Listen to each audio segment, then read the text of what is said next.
अस्सलाम वालेकुम।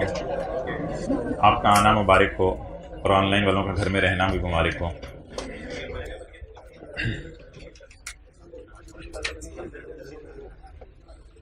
Life is a bed of roses और it is not a bed of roses. अच्छा, वैसे अपने दिमाग को ट्यून करने की बात है। जिस चीज को कर रहे हैं उसमें दिल लगा लें, it is a bed of roses.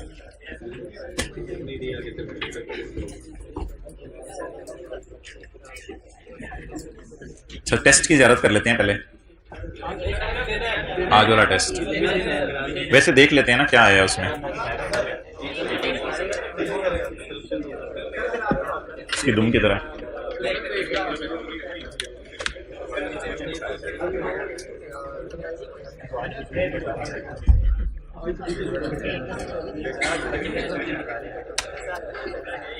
अच्छा, ये कोई जो आज के टेस्ट में एक बैलेंस शीट होगी बनी हुई, खामोश।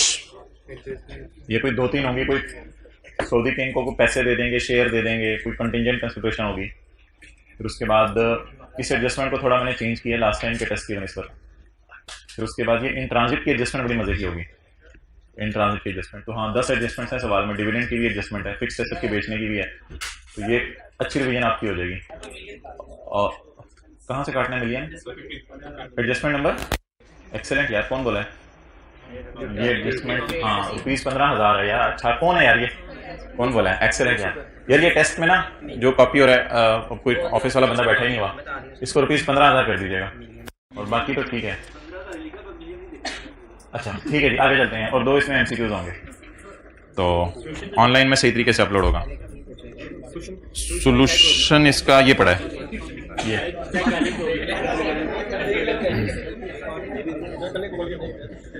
नहीं, सोल्यूशन में गलती नहीं होगी।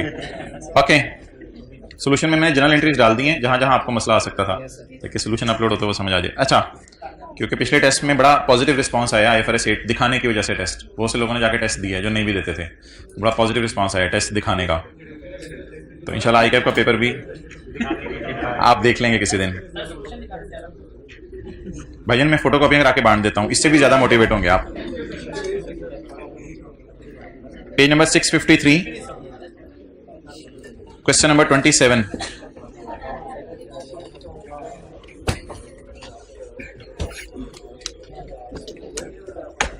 जो हजरात और जो हजरत तशरीफ नहीं लाए थे सैटरडे को, उनको परेशान होने की जरूरत नहीं, क्योंकि बड़ी परेशानी उनके लिए है, छोटी परेशानी नहीं। चलें, बहरहाल उनको परेशान होने की जरूरत नहीं। आज जो मैं सवाल करवाऊंगा, जिस वक्त प्रॉफिट एंड लॉस की तरफ मूव करूंगा, तो उन्हें थोड़ी सी चीजें मैं रिवाइज करवा दूंगा। अच्छा, the following is the summarise trial balance of Bo limited and its subsidiary Sole Spear limited. Bo कौन होता है? कोयल, और स्पीयर कोयला। For the year ended 31 December 2017।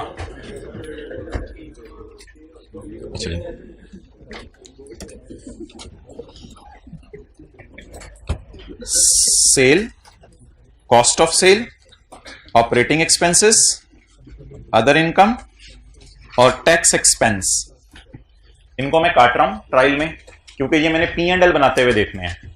फिलहाल सवाल की पहली रिक्वायरमेंट है P&L, दूसरी रिक्वायरमेंट है बैलेंस शीट। तो मैं इस वक्त दूसरी रिक्वायरमेंट सॉल्व करने लगा हूं, तो मैंने काट दिया है P&L के आइटम्स को। अच्छा, बाकी अल्लाह का शुक्र है, हमारा सवाल नॉर्मल सा है। शेयर कैपिटल आ रहा है, शेयर प्रीमियम आ रही है, रिटेन अर्निंग आ रही है, करंट लायबिलिटीज आ रहे हैं, PP आ रहे हैं, इंटेंजिबल्स आ रहे हैं, इन्वेस्टमेंट्स आ रही हैं और करंट एसेट्स आ रहे हैं। तो सवाल बड़ा नॉर्मल तरीके से इंशाल्लाह हो जाएगा बैलेंस शीट वाला। फिर P&L वाले सवाल में इंशाल्लाह हम चीजों को एक एक करके तसल्ली से देखेंगे। अब मैं कुछ बातें करने लगा हूं, भाई के आने का इंतजार हो रहा था। जब कभी पेपर में आपको ट्रायल अवेलेबल होगा, समराइज ट्रायल, तो ट्रायल में ना सेल और खर्चे नजर आ रहे होते हैं। ट्रायल में सेल और खर्चे, भाई जल्दी आ, बड़ी इंपॉर्टेंट बात होने लगी है, एक बेसिक कॉन्सेप्ट आने लगा है, इसके साथ बैठ जाए। जब कभी ट्रायल में सेल और खर्चे नजर आ रहे होंगे, तो सवाल में लिखा हो या ना लिखा हो, रिटेन्ड अर्निंग ओपनिंग होगी। रिटेन्ड अर्निंग क्या होगी? हालांकि सारी फिगर्स 31 दिसंबर की हैं, बट रिटेन्ड अर्निंग ओपनिंग होगी। वजह यह है कि अभी तक सेल्स और खर्चे नेट होकर प्रॉफिट कैलकुलेट नहीं हुआ, और सेल और खर्चे नेट होकर प्रॉफिट कैलकुलेट नहीं हुआ, इसलिए प्रॉफिट अभी तक अर्निंग में नहीं गया, इसलिए ये अर्निंग कौन सी आ रही है? ओपनिंग। अगर मैं इसमें प्रॉफिट डाल दूं तो ये मेरी अर्निंग क्या बन जाएगी? क्लोजिंग। इसलिए पहला सफा हम छोड़ेंगे P&L के लिए, दूसरा सफा हम छोड़ेंगे बैलेंस शीट के लिए, और फिर हम वर्किंग 1 2 3 4 5 भी आज करेंगे। 6 से मैं शुरू करने लगा हूं। Working 6 is always a part of question. Working time पे आया करें वरना शुरू चीजें मिस हो जाती हैं। Working 6 is always a part of question. Working 6 missing figures निकालने में हेल्प, टाइम पे आया करें, वर्किंग 6 मिसिंग फिगर्स निकालने में हेल्प आउट किया करेगी। सवाल में अगर कुछ इंफॉर्मेशन मिसिंग होगी वो वर्किंग 6 के जरिए हम निकाल लिया करेंगे। अच्छा, अब मुझे ओपनिंग रिटेन अर्निंग की फिगर भी आपके सामने है। सेल और खर्चे मैंने मिटा दिए हैं, लेकिन नजर आपको फिर भी अंदर करके थोड़े थोड़े आ रहे होंगे। इनका क्या करना है? वर्किंग 6 पहले मुझे जरा करवा दें। वर्किंग 6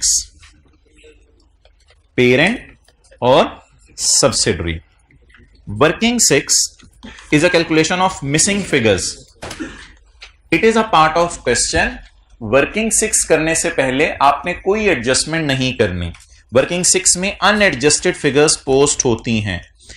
अगर मैं ओपनिंग रिटेन्ड अर्निंग में प्रॉफिट डाल दूं और डिविडेंड माइनस कर दूं तो मेरी क्लोजिंग रिटेन्ड अर्निंग निकल आएंगी।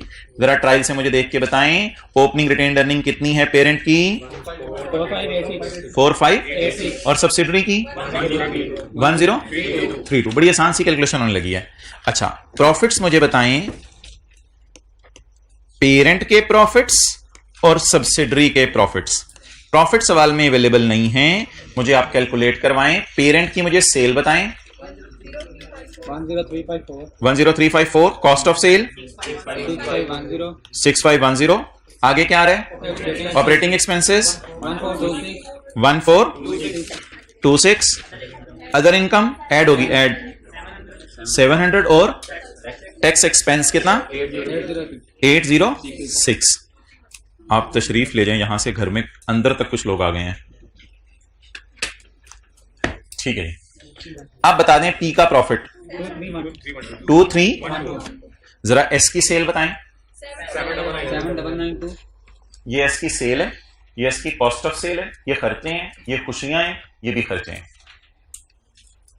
एस की सेल बताएं 7992, खर्चे cost of sale 4896, 1272, other income 36, खर्चे टैक्स एक्सपेंस माइनस 576, 1284।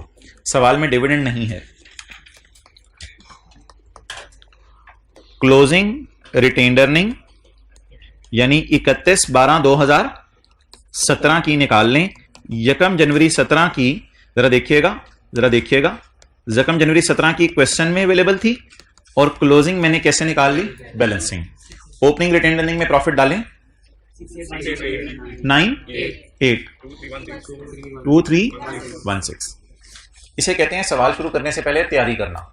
ये सवाल का डाटा हुआ करेगा। वर्किंग 6 पहला सफा P&L के लिए छोड़ दिया, दूसरा सफा आपने बैलेंस शीट के लिए छोड़ दिया। वर्किंग 1 2 3 4 आपके तीसरे सफे पे आ जाएगी। वर्किंग 5 आपके चौथे सफे में पहली 4-5 लाइनों में आ जाएगी। तो वर्किंग 6 आप नोट कर लें चौथे सफे पे जाके 5 लाइनों के बाद।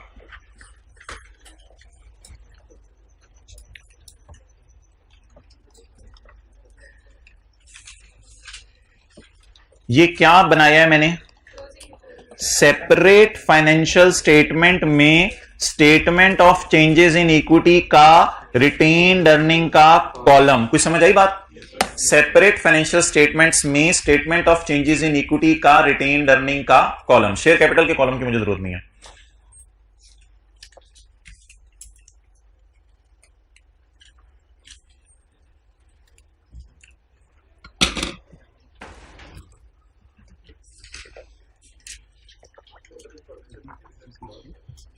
है अदर इंफॉर्मेशन में डिविडेंड?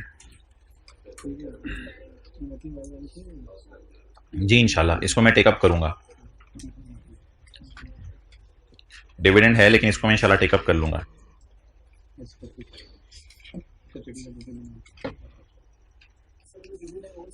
डिविडेंड के ऊपर इंशाल्लाह 25 से 30 मिनट बात करूंगा, इधर डिविडेंड आना है या नहीं आना।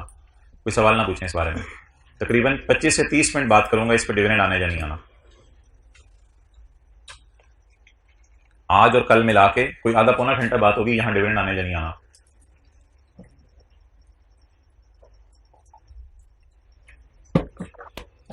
इधर इसलिए मैंने कोई हल्की से छोड़ी है, आपने नहीं भी छोड़ी तो कोई मसला नहीं।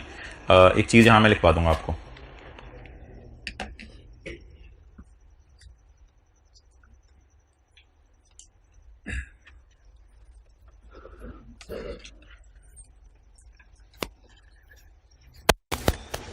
ओके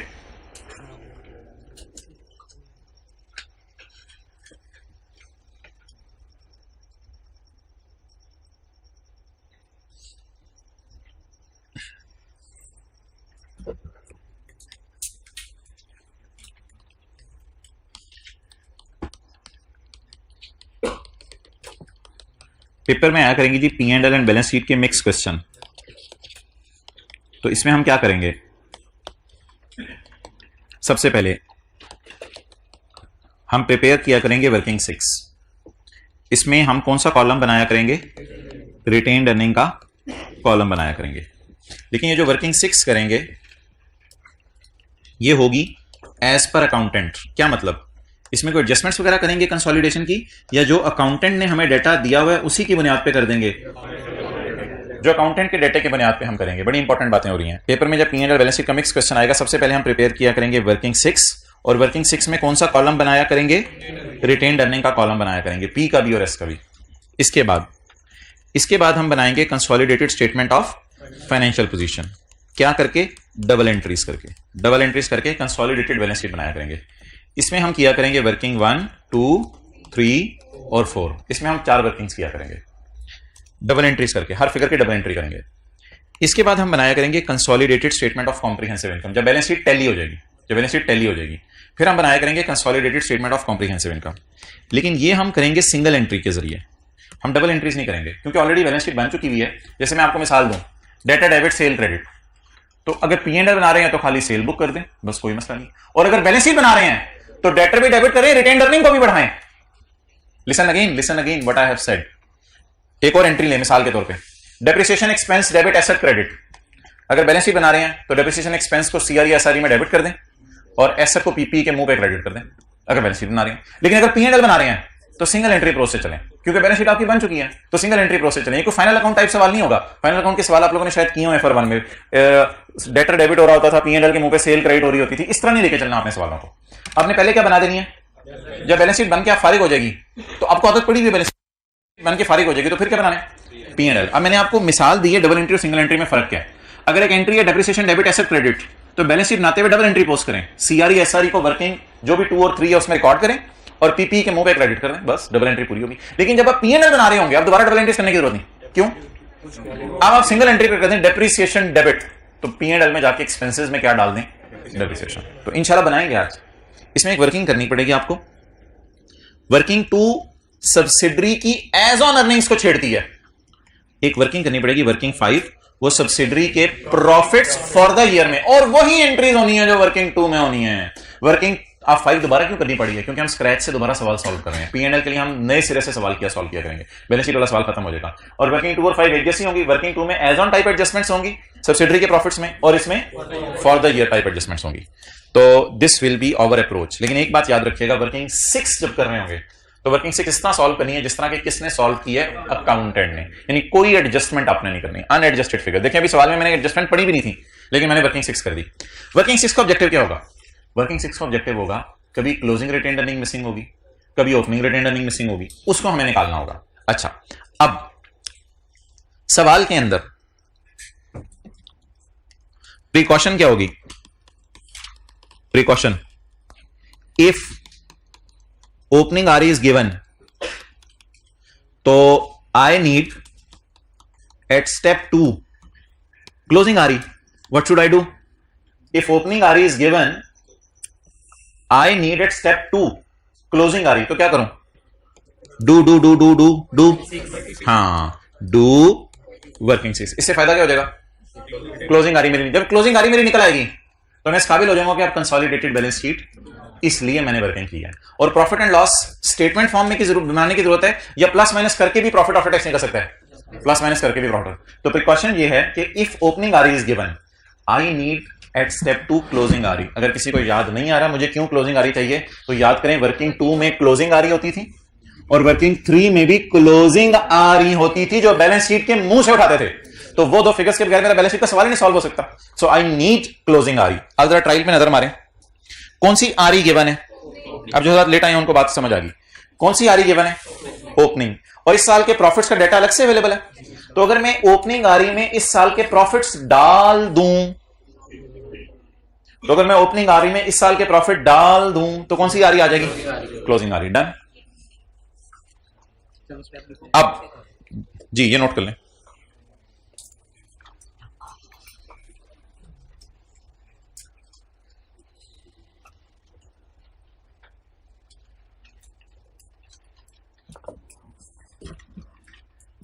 पहले वर्किंग 6 करेंगे पेपर में, फिर 1 2 3 4 और फिर 5।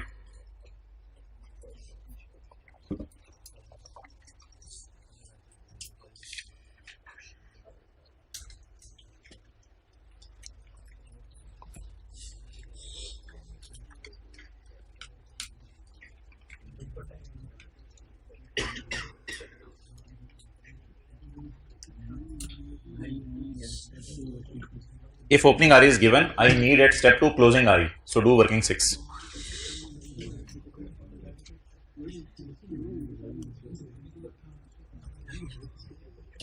चलो नेगोशिएशन खत्म करो यार, दे दो उसको। तूने यार ना फटा ना लिया करो यहाँ से। कोई कहे ऐसे करो ऐसे कर दिया करो, वैसे करो वैसे कर दिया करो। अपने आप को मिटा दो यार, मैं सीरियसली बता रहा हूँ, अपने आप को मिटा दो। अच्छा अस्सलाम वालेकुम। एक हो गए हैं भाईजान।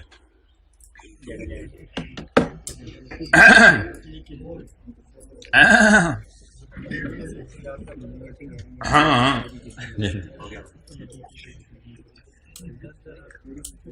हिम्मत कैसे होती है छुट्टी करने की? यानी बाहर निकले, बारिश देखी, यूटर्न ले लिया। यूटर्न की तो सबको आदत पड़ गई। अब ट्राई करूं कभी छुट्टी करने की, नहीं मसला। अच्छा मोहतरम, तो चुप चुप चुप चुप चुप। अब आप मुझे बता दें कि सवाल को पेपर में बदलना नहीं है, लेकिन आपके समझने के लिए मैं बदल रहा हूं। 31/12/17 की आरी मेरी आ गई है। 31/12/17 की मुझे आरी बता दें कितनी? 2 3। चलिए अल्हम्दुलिल्लाह हमारी क्लोजिंग आरीज आ गई हैं। अब आप फील करें, आपको बैलेंस शीट नजर आएगी।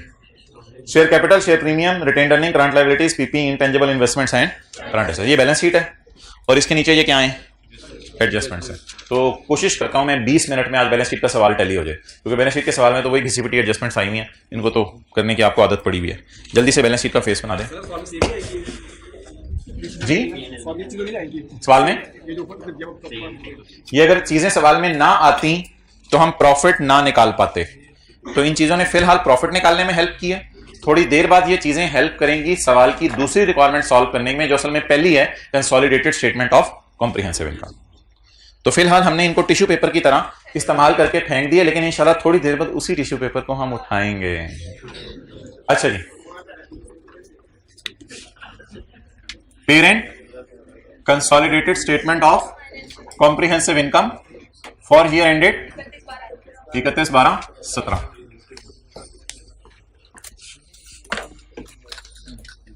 भाई उस क्लास से कोई साहब बैठे हैं तो ब्लैक मार्कर चाहिए मुझे। तो रहने दे जी। ये पहले सफे पे बन जाएगी भाईजान, ये पहले सफे पे बन जाएगी। दूसरे सफे पे आपके रजिस्टर की क्या बनेगी? Consolidated statement of as on 31/12/17। इसके बाद हमारी मशहूर जमाना वर्किंग 1 2 3 4 5 आ जाएगी। चलें जी। शेयर कैपिटल 7440 और 3200। Share capital 7 4440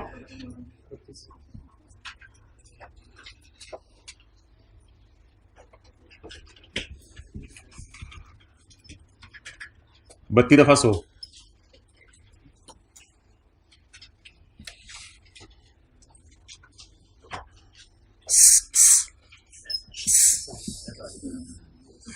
Try to be in class and please follow the integrity, objectivity, neutrality, professional behavior.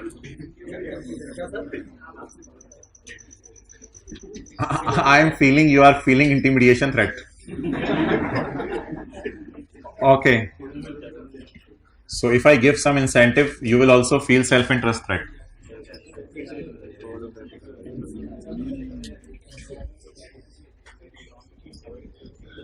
NCA में तो 2 लाइनें ही होती हैं, एनसीए के लिए क्या जगह छोड़नी। चलें जी, शेयर कैपिटल 3200, शेयर प्रीमियम 28,644, 644। अच्छा जी, रिटेन्ड अर्निंग जरा सोच के बताएं, क्लोजिंग चाहिए होती है या ओपनिंग चाहिए होती है? क्लोजिंग, क्योंकि बैलेंस शीट में भी क्लोजिंग होती थी ना। तो ये मैं यहां से नहीं उठा रहा, असल में ना मुझे ये यहां से अवेलेबल है। ये 6898 मैंने निकाली है, मेहनत करके निकाली है, सुबह से लगाऊं मैं। 6898 और 2316 PRE 6898 और SRE 2316। ये दोनों फिगर्स के साथ लिख लें वर्किंग 6। ये फिगर भी वर्किंग 6 से आई है, ये फिगर भी वर्किंग 6 से आई है, आप घर से आए हैं। बड़ी ईद पे कितने लोग घर नहीं जा रहे आउट स्टेशन वाले? कमाल कमाल, पढ़ पढ़ के लोड मचा देंगे। तू लोर में रहता है, हमें कर रहे हैं। Current liabilities 1426 1302। अच्छा 1426 1302। आगे क्या आ रहा है? पीपी 10,000 3500। आगे क्या आ रहा है? इंटेंजिबल्स 830 368। आगे क्या आ रहा है? करंट एसेट्स जी 453594। मुझे किस तरह पता पॉजिटिव गुडविल आएगी? कमाल सवाल पूछे भाई ने, मुझे किस तरह पता पॉजिटिव गुडविल आएगी? थोड़ी देर बाद मैं इसको ऐसे करके काट दूंगा। कैसा लगा जवाब? हीरो। अच्छा जी, और भी है ब्लैक मार्केट तो कुआं है पूरा माशाल्लाह, निकाल नहीं ब्लू है भाई। एक ब्लैक मार्कर और ला दें। चलें यार एडजस्टमेंट्स कर दें, जल्दी जल्दी फारक करें। इन्वेस्टमेंट्स कितनी थी? इन्वेस्टमेंट्स तो बताई नहीं आपने। 3200 इन्वेस्टमेंट्स। हो सकता है पेपर में मैं 3200 लिख लूं गलती से, लेकिन इन्वेस्टमेंट्स में जरा पॉइंट 1 पढ़ना पड़ेगा आपको। पेरेंट ने एक्वायर किए हैं 192 मिलियन शेयर्स ऑफ एसएल। पहले तो परसेंटेज देख लेना कितनी है। 3200 है ना, तो शेयर की मुंह पे वैल्यू कितनी है? 10। तो 3200 डिवाइड बाय 10 कैलकुलेटर के बगैर 320 मिलियन। तो 192 को पकड़ें और 300 पे डिवाइड करें, कितने परसेंट? 60%। लिख लें 192 डिवाइड बाय 320।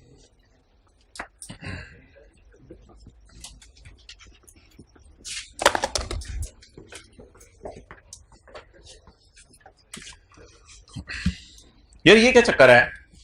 पेरेंट एक्वायर्ड, अभी अबू बकर को पढ़ा दो। Parent acquired 192 million shares of subsidiary at 13 पर शेयर। ये 13 पर शेयर हमने किसको पे किए होंगे? सऊदी किंग को पे किए होंगे।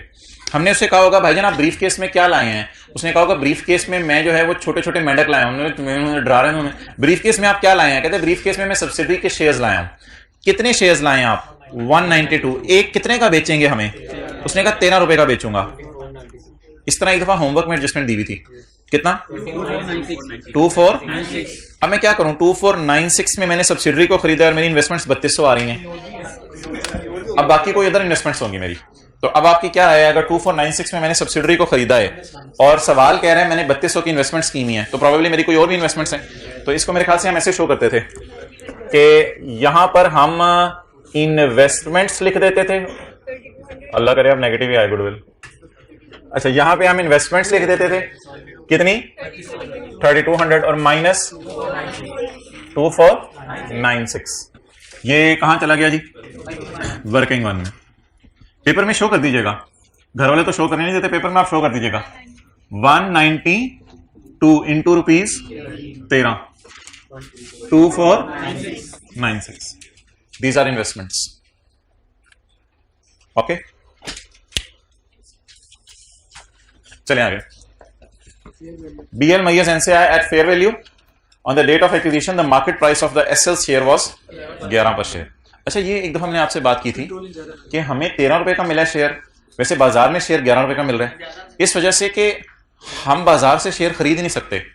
बाजार से शेयर तो वो खरीदेगा जिसने थोड़े शेयर खरीदे हो, हम तो 60% शेयर खरीदना चाहते हैं, तो उसने हमें सऊदी किंग ने महंगे बेचे हैं। बहरहाल ये डिस्कशन कोई इतनी इंपॉर्टेंट नहीं है। एनसीआई को फेयर वैल्यू पे मेजर करना है और उसकी फेयर वैल्यू 11 रुपए है, तो ये कैलकुलेशन आप इधर ही कर दिया करें, आप बड़े हो गए हैं। एनसीआई की फेयर वैल्यू। अच्छा, टोटल शेयर्स कितने हैं सब्सिडरी के? 320 शेयर हैं, उसमें से हमारे पास कितने हैं? तो इमरान खान के पास तो थोड़े होंगे ना, कितने बने? 128 को मुंह हिलाया, पता चले आप क्लास में आए हैं। इमरान खान के पास कितने शेयर्स हैं? 128 million shares into rupees 11 1408। Entry वो जो सर, ठीक है मर्जी आप लोगों की, 1408। चलें चलें चलें, जल्दी टाइम ज़ाया करें। यहां तक नोट कर लिया, मेहरबानी आपकी। अच्छा, करें करें, यहां तक नोट सारे कर लें। ओके, चलें आगे। On acquisition dates, acquisition date कब है? साल का पहला दिन। On acquisition dates carrying value of assets net assets was equal to the fair value. शुक्र है, अगली लाइन पढ़ें 0.4। अच्छा, एक्सेप्शन है, एक्सेप्ट एन इनटांगिबल यानी ब्रांड जिसकी मार्केट में वैल्यू 40 है लेकिन उसकी बीवी 25 है, 15 का सरप्लस आ रहा है और उसकी रिमेनिंग लाइफ 5 साल है। अब आप मुझे बता दें ये क्या चक्कर है? ब्रांड तो सब्सिडरी की किताबों में आना ही नहीं चाहिए था, ये क्यों आ रहा है? 25 मिलियन वाला ब्रांड सब्सिडरी की किताबों में क्यों आ रहा है? 25 मिलियन वाला ब्रांड सब्सिडरी की किताबों में क्यों आ रहा है? 25 मिलियन वाला ब्रांड सब्सिडरी की किताबों में क्यों आ रहा है? 25 मिलियन वाला ब्रांड, हाँ बस बस, सब्सिडरी अगर brand method publishing title customer list को खुद बनाए तो इनकी बीवी हमेशा 0 होगी, फेयर वैल्यू सवाल में गिवन होगी, उसको डिफरेंस लेके, सॉरी फेयर वैल्यू सवाल में गिवन होगी, उसको डिफरेंस लेके हम सरप्लस निकाल लेंगे। लेकिन अगर सब्सिडरी ये 4 चीजें बनी बनाई खरीद ले तो उसकी बुक वैल्यू पेपर में गिवन होगी, उसे उसकी मार्केट वैल्यू से कंपेयर करने और फिर आपने सरप्लस निकालना है। तो अब बीवी और फेयर वैल्यू दोनों क्यों गिवन है? प्रोबेबली ब्रांड कौन सा वाला होगा? परचेज्ड वाला होगा। ये थेरी टाइम लग जाएगा जान जी। आ जाओ भाई जी भाईजान। बीवी कितनी? 25 और फेयर वैल्यू 40। एंट्रीज बताएं। अभी मैं बैलेंस शीट के एंगल से एंट्रीज पूछ रहा हूं। ब्रांड डेबिट ना भाईजान, अब हम उधर जाके एंट्रियां नहीं किया करेंगे, हम बस इधर डायरेक्ट सोच लिया करेंगे। ये वर्किंग वन में ना प्री वाली फिगर्स जाती हैं, प्री यानी वर्किंग वन में कितना? 15। एसेट बढ़ने से अमोर्टाइजेशन, अमोर्टाइजेशन बढ़ने की एंट्री अमोर्टाइजेशन एक्सपेंस डेबिट और ब्रांड क्रेडिट। 15 को अगर आप डिवाइड करेंगे 5 से तो ये 1 साल की अमोर्टाइजेशन है। हमने खरीदा है 1 जनवरी 17 को और 31/12/17। एक्विजिशन डेट और बैलेंस शीट डेट के दरमियान 1 साल का फर्क है, मल्टीप्लाइड बाय 1 3। लेकिन ये ब्रांड किसका है, इसलिए इसको ब्रैकेट में लेके, आज मैं काट नहीं रहा क्योंकि मैंने P&L का सवाल भी करना है। पहले मैं काट दिया करता था, आज मैं काट नहीं रहा क्योंकि P&L का सवाल भी करना है। अच्छा, ये जो खरीदने के डेट के बाद वाली चीजें होती है ना, इन्हें पोस्ट कहते हैं। पोस्ट वाली चीजें तो एसआरई में जाती हैं और प्री वाली चीजें वर्किंग वन में जाती हैं। ये एंट्री में शुरू जमाना है, पुरानी वाली पोस्ट कराने जल्दी से। ब्रांड डेबिट, ब्रांड डेबिट कितने से? 15 से ब्रांड डेबिट। और रिवैल्यूएशन सरप्लस इन वर्किंग। लेकिन what examiner will expect from you कि आप इसको बताएं ये 15 कैसे आया, इसलिए ना यहां पे लिख दें 40 माइनस, क्योंकि आप और कोई वर्किंग तो कर नहीं रहे, वो तो मैंने जो जनरल एंट्रीज की हैं आपके समझाने के लिए की हैं। कितना आ गया? 15। इस तरह एग्जामिनर को तसल्ली हो जाएगी कि आप वर्किंग 1 2 3 4 के अंदर ही रहे हैं, ज्यादा वर्किंग्स आपने नहीं खोली।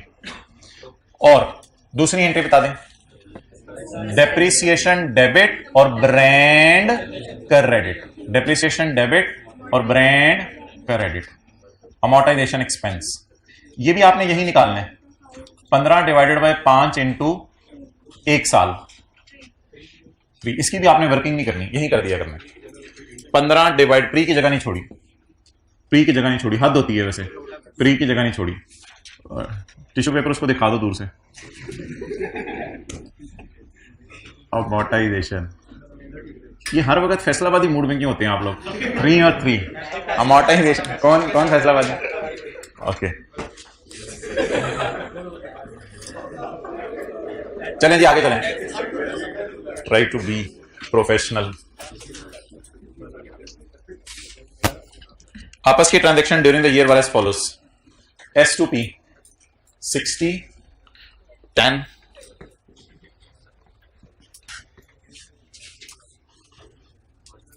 वर्किंग नंबर 8, वर्किंग 7 की बुकिंग हुई है, वो इंशाल्लाह किसी दिन हम करेंगे। वर्किंग नंबर 8 S2P सोल्ड, कितने की चीजें बेची? पेरेंट के स्टॉक में कितनी पड़ी हुई है? 10। सोल्ड कितनी? 60। अनसोल्ड 10। अनसोल्ड का प्रॉफिट, अनसोल्ड का profit 10 divided by cost plus profit is equal to sale. Sale पर ये मार्जिन होता है, तो सेल पर 20% प्रॉफिट, तो इसका मतलब है कॉस्ट 80, तो 10 डिवाइडेड बाय, ये हमेशा सेल पे पड़ा होगा, मल्टीप्लाइड बाय 2। मार्कर, मार्कर ले आओ।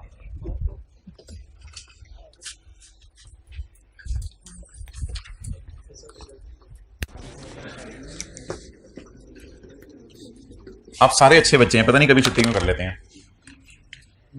अच्छा, आप बैलेंस शीट बनाते हुए इसको इग्नोर करना है, इसको भी इग्नोर करना है, और इस 2 रुपए की एंट्री करनी है SRE डेबिट स्टॉक क्रेडिट। तो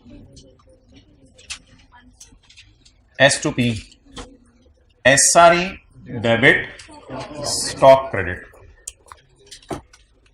अभी हम डबल एंट्रीज कर रहे हैं, जब P&L बनाएंगे तब हम सिंगल एंट्री से चलेंगे।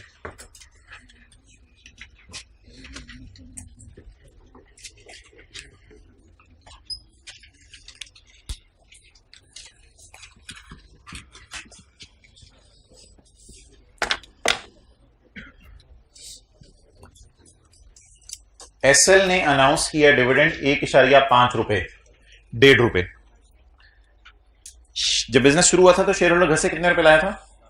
10 रुपए। 10 रुपए वाले को 1.5 रुपए डिविडेंड मिलेगा, तो 10 रुपए वाले को 1.5 रुपए डिविडेंड मिलेगा। सॉरी, 100 से इसलिए मल्टीप्लाई कर रहा हूं कि परसेंटेज में आ जाए, तो 15% डिविडेंड का रेट है पर शेयर एट 15%। 1.5 रुपए डिवाइड, एक दफा निकालना सिखाया था आपको, एक दफा 1.5 डिवाइड बाय 10 इंटू 100, तो इसको परसेंटेज में कन्वर्ट कर लें। SL डिक्लेयर्ड इंटरिम डिविडेंड, किसने डिक्लेयर किया इंटरिम डिविडेंड? SL ने। यार क्या है ये, किसी दिन बैग मुझे दिखाना जो चीज हो। और क्या क्या अंदर? अच्छा, SL declared interim dividend in December, ठीक है, तो इंटरिम डिविडेंड जिस साल डिक्लेयर करता है क्या वो उसी साल आता है? जी बिल्कुल उसी साल आता है। अच्छा, it has not been accounted for by parent and it has not been accounted for by subsidiary. अच्छा, आज के बाद ना हम डिविडेंड को 3 तरह से देखा करेंगे। एक दफा हम डिविडेंड को देखा करेंगे वर्किंग 6 के एंगल से, ये मैं पहली दफा दिखाऊंगा आपको। एक दफा हम डिविडेंड को देखा करेंगे बैलेंस शीट के एंगल से। उसमें ना 5 सिनेरियोज हमने पढ़े थे क्वेश्चन 12 के अंदर, 5 सिनेरियोज पढ़े थे क्वेश्चन 12 के अंदर। इस तरह भी डिविडेंड को देखेंगे। और तीसरा हम डिविडेंड को देखेंगे जिस वक्त हमने पी एंड एल बनाना होगा। तो डिविडेंड की एडजस्टमेंट को 3 एंगल से देखा करेंगे, वर्किंग 6 के एंगल से भी, बैलेंस शीट के एंगल से भी और पी एंड एल के एंगल से भी। वर्किंग 6 के एंगल से मैं डिविडेंड को पहली दफा देखने लगा हूं। वर्किंग 6 कहती है मेरे में वो फिगर्स शो करो जो कि अकाउंटेंट वाली हैं, मेरे में वो फिगर्स शो करो जो अकाउंटेंट वाली हैं। Accountant has not recorded, accountant has not recorded. तो मुझे पता है कि यहां इंटरिम डिविडेंड 17 का आता है, लेकिन अकाउंटेंट ने रिकॉर्ड नहीं किया। तो मैं अभी गलत फिगर से ही खेल रहा हूं, तो अकाउंटेंट की गलती सही करने की कोशिश ना कीजिएगा। वर्किंग 6 में लाके, वर्किंग 6 में आपने कोई गलती सही नहीं करनी। ये जो गलतियां हमने सही की भी हैं ना, अमोर्टाइजेशन वगैरह की, ये इधर आके तो हमने सही नहीं की। इन प्रॉफिट्स को तो हमने नहीं छेड़ा ना। प्रॉफिट्स में कोई गलती सही करनी है ना, डिविडेंड में अगर गलती हो गई है वो सही करनी है।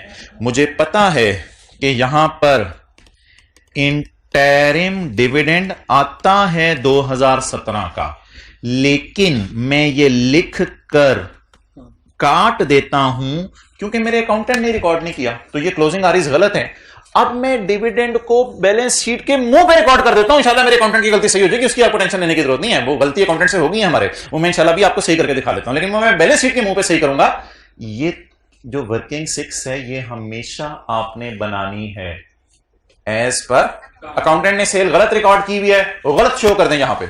ओ भाईजान प्रॉफिट जो सही वाले आएंगे या जो क्लोजिंग आ रही सही वाली आ रही है, ये जो क्लोजिंग आ रही है 6898 और 2316, ये जो 6898 और 2316 है, यहां गलतियां सही करें आप, बजाय के इस वर्किंग 6 में लाके गलतियां सही करने लगे। तो what is the objective of working 6? Only to calculate the missing figures which are not given in question. 1-2 दिनों बाद एक ऐसा सवाल आएगा जिसमें वर्किंग 6 सवाल में गिवन होगी, और सवाल अच्छा होता भी वो है जिसमें वर्किंग 6 ऑलरेडी गिवन हो, अकाउंटेंट वाली वर्किंग हमें दे दे, ऐसे ही स्यापा करके सवाल को फैला दिया था हमने। तो बस आखिरी रिमार्क्स मेरे, वर्किंग 6 अकाउंटेंट वाली बनानी है। अकाउंटेंट ने रिकॉर्ड किया मैं डिविडेंड, तो अब वर्किंग 6 में आपको शो करने की जरूरत नहीं। अब क्लोजिंग आ रही में मुझे पता है मसले हैं, काफी सेल्स में मसले हैं, खर्चों में मसले हैं, अमोर्टाइजेशन वगैरह भी हमने सही की है, आपस के प्रॉफिट रिवर्स किए हैं, वो यहां के तो रिवर्स नहीं किए, वो हमने अलग से रिवर्स किए हैं। इन फिगर्स को बुला लें, इन फिगर्स को बुला के इनको यहां पोस्ट कर दें 6898 को, जो भी अकाउंटेंट ने ब्लंडर मारे हुए हैं वो बाद में सही करेंगे हम। इसलिए मैंने डिविडेंड यहां शो नहीं किया, रूल नंबर 1 की वजह से। ये तो हो गया वर्किंग 6 के एंगल से। अब डिविडेंड को सोचें बैलेंस शीट बनाने के एंगल से। तो कंसोलिडेटेड बैलेंस शीट बनाने के एंगल से मैं डिविडेंड को अगर सोचूं तो मुझे फिर क्वेश्चन 12 पे आना पड़ेगा। क्वेश्चन 12 मुझे कहता है कि डिविडेंड 5 तरीके से टेस्ट हो सकता है। क्वेश्चन 12 कहता है डिविडेंड 5 तरीके से टेस्ट हो सकता है। उसमें पहला तरीका यह था, transaction has not been recorded by both. इसमें हमने क्या किया था, इसमें हमने जो सब्सिडरी थी उसके लिए पूरा डिविडेंड रिकॉर्ड किया था शेयर कैपिटल पे परसेंटेज लगा के, और जो पेरेंट था उसको जब अपना हिस्सा ज्यादा वाला मिला था उसका dividend receivable debit income credit करके रिकॉर्ड किया था, और in the end consolidation entry की थी। तो वो जो अकाउंटेंट भूल गया है वो इंशाल्लाह मैं सही कर लेता हूं, बट वर्किंग 6 में जाके या कंसोलिडेटेड बैलेंस शीट के मुंह पे, कंसोलिडेटेड बैलेंस शीट के मुंह पे अगर वर्किंग 6 में मैंने कर लिया तो फिर उधर जाके सही करने का फायदा क्या होगा दोबारा। तो इसलिए वर्किंग 6 में मैंने शो नहीं किया था। तो अल्लाह का शुक्र है ये पहली वाली एडजस्टमेंट है आसान सी, तो इसको मुझे पोस्ट करवा दें, ये सामने रख के, ये सामने रख के मुझे एंट्रीज करवा दें अगर आपको भूली हुई है। वर्किंग नंबर 9, वर्किंग 9 इधर ही मैं कर लेता हूं। वर्किंग 9 इससे मिलती जुलती,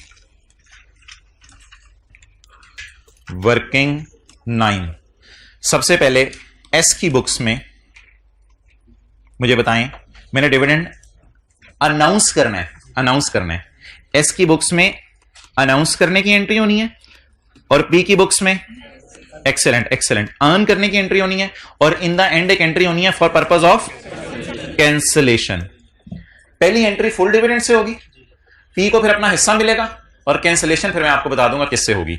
ऊपर मत देखें, एस जो अनाउंस करेगा डिविडेंड ये फिगर जरा पहले निकाल लें। एस का शेयर कैपिटल, सवाल में जाएं, 3200, 3200 का 15% 480। ये जो जनरल एंट्री मैं करूंगा कितने रुपए से करूंगा, मैंने डेबिट क्रेडिट पोस्ट कर दिए, अभी अमाउंट लिख देता हूं। लेकिन यार ये ना साथ ही ये फिगर भी निकाल दें। 480 में से वो जो कागज मैंने फाड़ा है हमें कितना मिलेगा, 480 में से हमें मिलेगा 480 इंटू 60%, कितना 288। तो आपस का रिसीवेबल कितना बुक होगा, तो आपस का रिसीवेबल कैंसिल भी कितना होगा 288। अब आप मुझे बता दें सब्सिडरी ने जो पूरा सफा पकड़ा था उसको बांटने की एंट्री, डिविडेंड डेबिट और पेएबल क्रेडिट, कौन बांट रहे हैं, सब्सिडरी, एसआरई डेबिट। ये मेरी पहली एंट्री होगी। सबर सबर, दूसरी एंट्री, जिसको सफा मिला उसे पूरा सफा मिला या थोड़ा सा हिस्सा, receivable debit other income credit, receivable debit other income credit. लेकिन कौन इनकम बुक करने लगे, पेरेंट, तो क्या क्रेडिट, सीआरई। आपस का रिसीवेबल उल्टाया है या रिकॉर्ड कर लिया है, रिकॉर्ड कर लिया। आपस का पेएबल उल्टाया है या रिकॉर्ड कर लिया है, उल्टा दें, पेएबल डेबिट रिसीवेबल क्रेडिट, कितने से 288। चलें वर्किंग 9 कर लें, ये बिल्कुल इसी जैसी वर्किंग है, देख लें मशा। SRE debit payable credit, receivable debit income credit, payable debit receivable credit.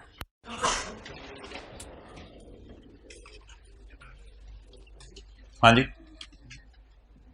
अच्छा ये क्या किया करेंगे, ये 3 एंट्रीज किया करेंगे या ये भी सोच के कर दिया करेंगे यार। इसमें कोई 3 एंट्री टी की बुक्स में, अब मैं आपको जबानी करवाने की कोशिश करता हूं सवाल के फेस पे जाके, ताकि आप ये भी एंट्रीज किए बगैर पेपर में कर सकें। कर ली एंट्रीज नोट, वर्किंग फिर शो नहीं करानी है, वर्किंग पेपर में शो नहीं करानी, वर्किंग 9 नॉट एट ऑल। तो टाइम जाया होगा सारा, अगले सवाल भी करने होते हैं, टाइम पे घर भी आना होता है, डांट पड़ेगी लेट हो गया, पेपर देके क्या कर रहे थे। नहीं आखिरी पेपर तो नहीं होता है फटू का, पहला पेपर है। अच्छा जी, SRE debit dividend payable credit. Dividend बांटने वाला या अर्न करने वाला, बांटने वाला डिविडेंड डेबिट। अच्छा पेपर में अब मैं कह रहा हूं वर्किंग नहीं करनी, ना करें। शेयर कैपिटल कितना, 3200 इंटू 15%, ये है अनाउंस करने वाला, कितना 480। SRE debit and payable credit, payable book कर लिया हमने। अगली एंट्री बोले, receivable debit other income credit, receivable debit कितने से, रिसीवेबल डेबिट, और इधर आपने डिविडेंड इनकम या डिविडेंड अनाउंस ये अर्न किया आपने, कैसे आएगा 480 का। अगर आप ये साथ साथ लगा रहे हैं 3200 का 15% और 480 का 60%, तो फिर क्या आपको पेपर के अंदर वर्किंग 9 की जरूरत पड़ेगी, नहीं। आप जबानी एंट्री सोचते रहेंगे, एंट्री जहन में भी तो करते ही हैं, तो जहन में करके पोस्ट करते रहें। Receivable debit dividend income credit जी 288। चलिए जी इधर देखें जरा सारे, इसने बांटना रिकॉर्ड कर लिया, अर्निंग कम करके पेएबल बढ़ा दिया, और इसने मिलने का हक रिकॉर्ड कर लिया। अब क्या करना है, सिर्फ कैंसिलेशन करना है, कैंसिलेशन करवा दें। कैंसिलेशन लोअर वाली फिगर से हुआ करेगी, याद रख लें बस, कैंसिलेशन लोअर वाली फिगर से हुआ करेगी, छोटी फिगर से। यही आपस का रिसीवेबल पेएबल है ना, बाकी तो इसमें एनसीआई को देना है। -288 -288 टोटल्स कर दें, बैलेंस शीट टैली हो जाता है। हाँ खत्म हो गया, बताना पड़ता है, सवाल खत्म हो गया। हाँ जी, प्री रिटेन अर्निंग निकालें, बिल्कुल प्री रिटेन अर्निंग अल्लाह का शुक्र है सवाल में अवेलेबल है, प्री रिटेन अर्निंग सवाल में अवेलेबल है। प्री रिटेन अर्निंग हिम्मत करें, जल्दी बताएं।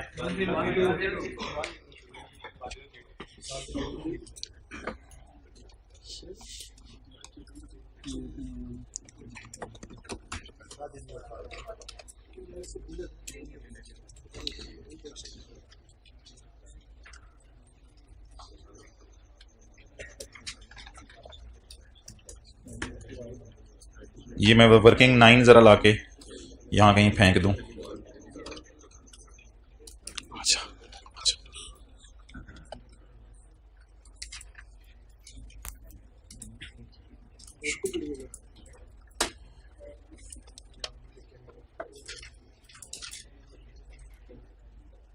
जी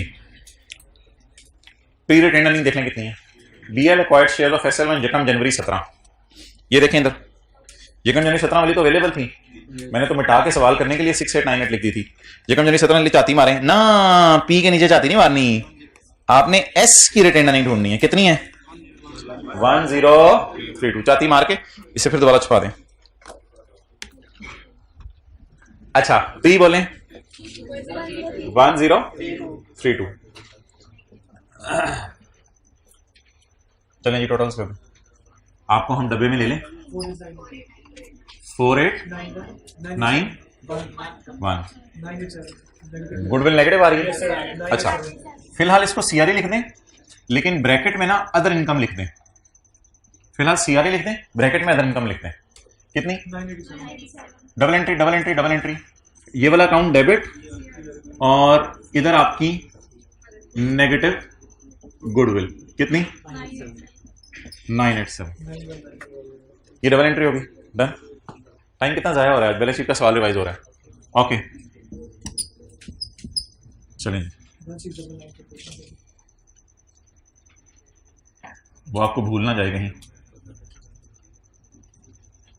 CRE NCR 18 इंटू 60%, 1831 इंटू 40%।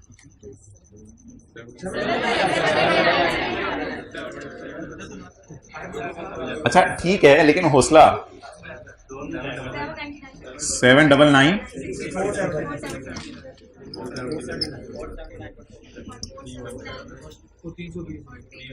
470 320 320 479 और 320। इमरान खान को प्यास लगी हुई है, सब्सिडरी कुछ भेजें 320। PTCL को प्यास लगी हुई है, सब्सिडरी कुछ भेजें 479।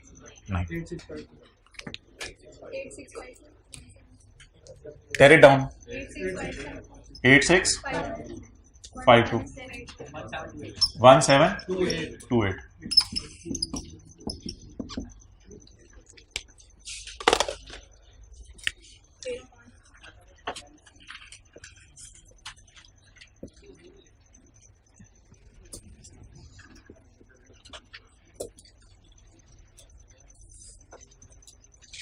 होना रामी चलें जी, अब इधर से शुरू करा दें।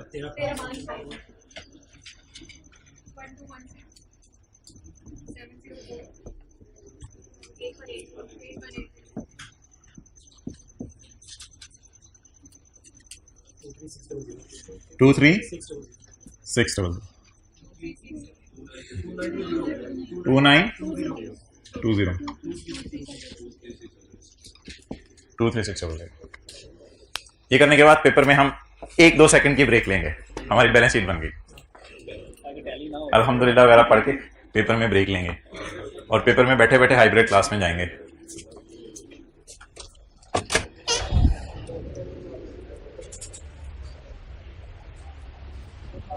पढ़ाई कर लो यार, पेपर करीब है।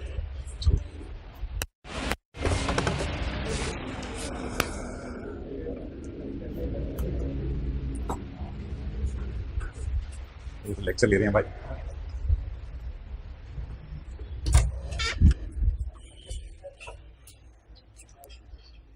कल के दिन सिर्फ 1 घंटे पढ़ा, 2 घंटे पढ़ा।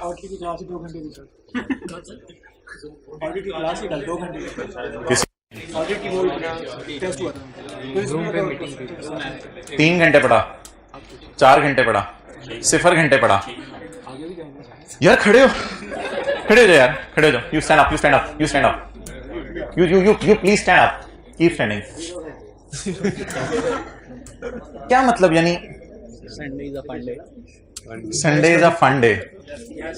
भाईजान CA में ना घर में 4 संडे आते हैं महीने में।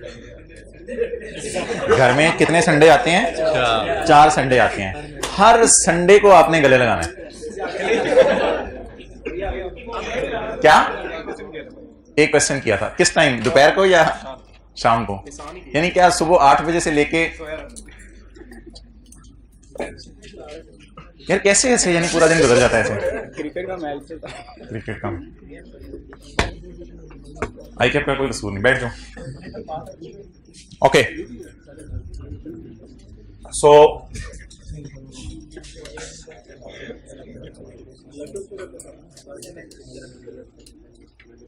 जी मोहतरम, वर्किंग 6 हो गई हमारी। अकाउंटेंट ने जिस तरह बनाई थी उसी तरह बना दी। अकाउंटेंट ने डिविडेंड रिकॉर्ड किया होता हम शो कर देते वर्किंग 6 में, उसने नहीं किया था रिकॉर्ड, हमने भी शो नहीं किया वर्किंग 6 में। वर्किंग 6 में कोई एडजस्टमेंट करने की इजाजत नहीं है। आप समझ लें वर्किंग 6 सवाल का हिस्सा है, सवाल का हिस्सा है। बल्कि अगर मैं खुल के बात करूं, भाई नोट कर रहे हैं, मैं खुल के बात कर नहीं सकता, अगर मैं खुल के बात करूं तो ये P&L टाइप कुछ दिया हुआ है सेपरेट फाइनेंशियल स्टेटमेंट्स का, अभी भी कुछ लोग नहीं देख रहे। अगर मैं खुल के बात करूं, भाई कभी कभी खुल के बात करता हूं, तो अगर मैं आ जाओ, मैं खुल के बात करने वाला हूं। अगर मैं खुल के बात करूं तो ये P&L दिया हुआ है, ये बैलेंस शीट दी हुई है सेपरेट फाइनेंशियल स्टेटमेंट्स वाली, और हमने सेपरेट फाइनेंशियल स्टेटमेंट्स में statement of changes in equity भी बना ली। तो ये 3 चीजें सवाल का हिस्सा थी, separate P&L, separate balance sheet and separate statement of changes in equity. Okay अच्छा जी, अब आपने क्या बना लिया जी, वर्किंग 6 कर लिया, 1 2 3 4 कर लिया। बैलेंस शीट कैसे बनाई है, डबल एंट्री से। अब आपने क्या बनाना है, P&L। अगर डेबिट एक्सपेंस डेबिट करना हुआ तो बस एक्सपेंसेस में ऐड कर देंगे, अगर इंपेयरमेंट लॉस रिकॉर्ड करना हुआ तो एक्सपेंसेस में डेबिट कर देंगे बस, अगर डेप्रिसिएशन कम करनी हुई तो डेप्रिसिएशन को माइनस कर देंगे P&L के मुंह के ऊपर। सिंगल एंट्री के एतबार से चलना है या डबल एंट्री के एतबार से, सिंगल एंट्री के एतबार से चलना है। और consolidated statement of comprehensive income में एक और वर्किंग करनी है, दैट विल बी वर्किंग 5।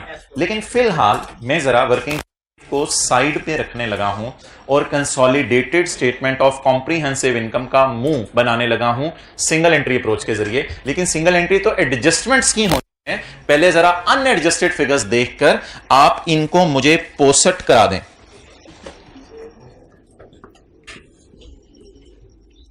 ये देखिएगा जरा, मजा आएगा आपको, स्लो मोशन में चलेगा। दोबारा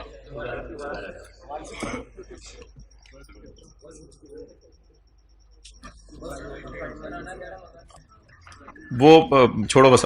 अच्छा इसको फिर मैं जवाब दूंगा। अब sale, cost of sale, operating expenses, other income और टैक्स एक्सपेंस, इन सारे फिगर्स को फेस पे ले जाएं जी। सेल 10, एक तो सवाल में ना फिगरें अजीब अजीब सी और इतनी ज्यादा और चिचमिचमची। 7992, कोई 7000 होता, 8000 होता, 7992। अच्छा जी आगे चलें जी। Cost of cell 6510 48। अच्छा मैं थोड़ी सी जगह छोड़ रहा हूं क्योंकि कॉस्ट ऑफ सेल में ना कुछ एडजस्टमेंट्स करनी है मैंने। ग्रॉस प्रॉफिट आ जाएंगे, इसके बाद अदर इनकम वगैरह है सवाल में, है। एक्सपेंसेस जो ऑपरेटिंग एक्सपेंसेस के नाम से आ रहे हैं जी, बोले 1412, इसमें भी कुछ एडजस्टमेंट्स करनी है, मैं एक लाइन छोड़ देता हूं। इसके बाद अदर इनकम 36, इसके बाद यहां पीबीटी आ जाएगा, तो प्रॉफिट बिफोर टैक्स यहां आ जाएगा, यहां जीपी के ऊपर एक लाइन आ जाएगी। अच्छा जी टैक्स 576, यहां से आपको कोई दो मार्क्स तकरीबन मिल जाएंगे क्योंकि हर फिगर के 0.25 के अपने मार्क्स रखे होंगे। हाँ यहाँ पे 2-2.5 मार्क्स आपको मिल जाएंगे। ये अनएडजस्टेड फिगर, हाँ ऐसे ही ले लूंगा मैं मार्क, बाकी भी लेने हैं। अच्छा ये अनएडजस्टेड फिगर्स पोस्ट हो गई किसकी? अब ये वो मार्क्स होते हैं जो हर सवाल में ना बड़े इजीली पड़े होते हैं, लेकिन आपकी ये कोशिश होती है कि वो रिकंसिलिएशन IAS 12 की टैली नहीं हो रही, उस पर जरा 15 मिनट दोबारा लगा के देख लेता हूं, कोई प्लस माइनस मैंने गलत किया होगा, और ये इजी मार्क्स आप छोड़ देते हैं, फिर वो खींच लेते हैं। अच्छा जी ये कौन सी फिगर्स पोस्ट होगी? अनएडजस्टेड फिगर्स पोस्ट होगी।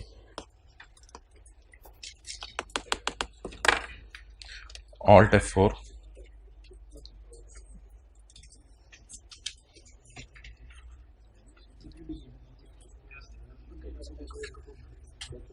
जी मोहतरम किधर है? Page number 653।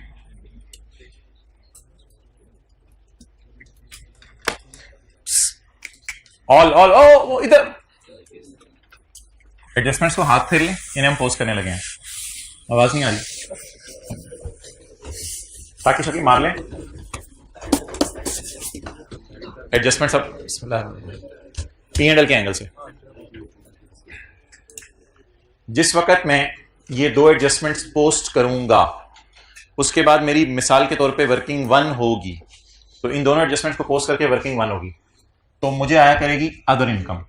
इसकी एंट्री बना करेगी adjustment account debit other income credit. ये जो अदर इनकम क्रेडिट है इसको सिंगल एंट्री अप्रोच से मैं लेके चलूंगा और अदर इनकम को क्रेडिट कर दूंगा।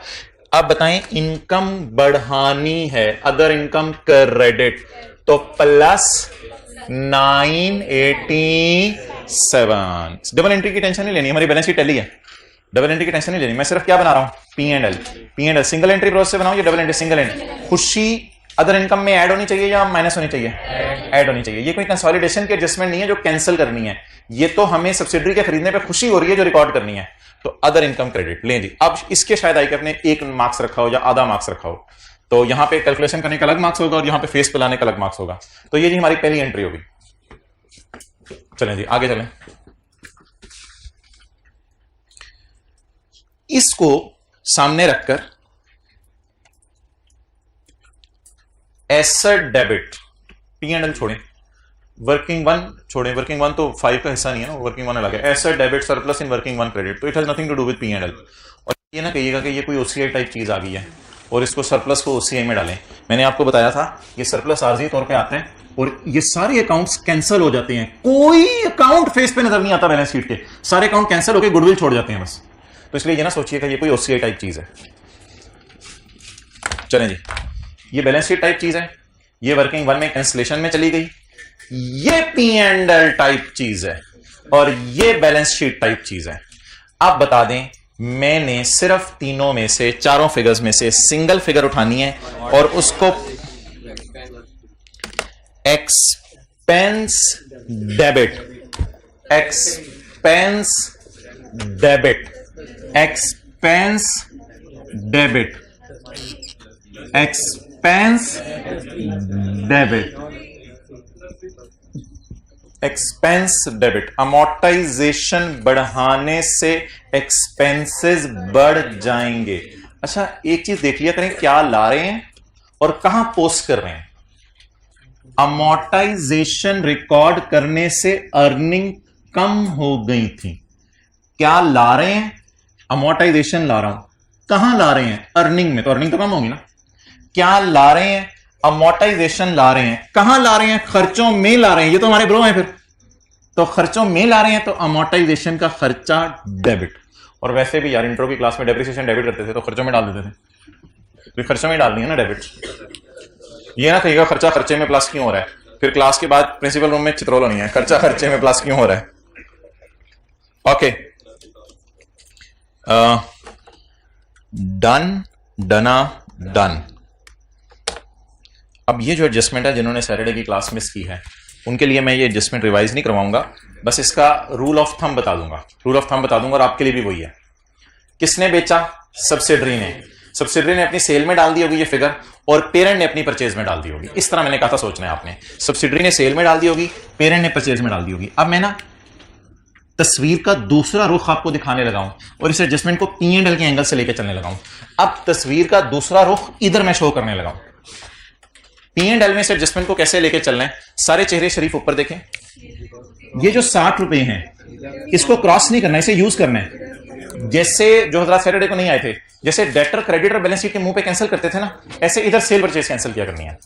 तो डिडक्ट कर दें सेल से और कॉस्ट ऑफ सेल से, आपस की सेल और परचेज कैंसिल कर दें, क्योंकि सेल और परचेज रिकॉर्ड की भी है इन्होंने। तो ये एडजस्टमेंट पोस्ट करें, ये सिंगल एंट्री नहीं है जो 2 दफा पोस्ट हो जाएगी उसकी टेंशन ना, क्योंकि ये P&L के अंदर ही आनी है ना। ये तो डबल एंट्री है ही ऐसी कि दोनों P&L के आइटम हिट कर रही है। और आपने देखा होगा कई डबल एंट्रीज P&L में हिट करती थी, जैसे इंट्रो में रिपेयर डेबिट एडवर्टाइजमेंट क्रेडिट। अब दोनों एंट्रीज ही P&L के अंदर आ रही है, तो मैं क्या करूं, तो ये दोनों एंट्रीज ही P&L की हैं। माइनस ओ एग्जामिनर देख के कहेगा 0.5, कॉस्ट ऑफ सेल भी कम कर दें, सेल भी कम कर दें, कॉस्ट ऑफ सेल। ये मैं तस्वीर का दूसरा रुख है, इसे कहते हैं तस्वीर का काला रुख, इसे कहते हैं तस्वीर का नीला रुख। अब मैं तस्वीर का नीला रुख आपको दिखा रहा हूं। अगला काम, लाल रुख नहीं। अब अगला काम, अगला काम, अगला काम, अगला काम। अब आप मुझे बता दें, अब आप मुझे बता दें कि मैं ग्रॉस प्रॉफिट कम करूं और स्टॉक कम करूं या खर्चे बढ़ा दूं तो प्रॉफिट कम हो जाएगा। तो इसमें मैंने आपको मशवरा दिया था, इसकी एंट्री ना इस तरह सोच लिया करें, cost of sale debit, stock credit. Profit कम करने का बेहतरीन तरीका है खर्चे बढ़ा दें। तो ये तस्वीर का जी दूसरा रुख है। अब जरा सिंगल एंट्री इससे निकाल लें, ये तो बैलेंस शीट में जाके क्रेडिट होगा। खर्चे बढ़ा दें तो आपस का प्रॉफिट कम हो जाएगा, आपस का प्रॉफिट कम हो जाएगा। तो +2, खर्चे बढ़ाने से प्रॉफिट कम हो जाएगा।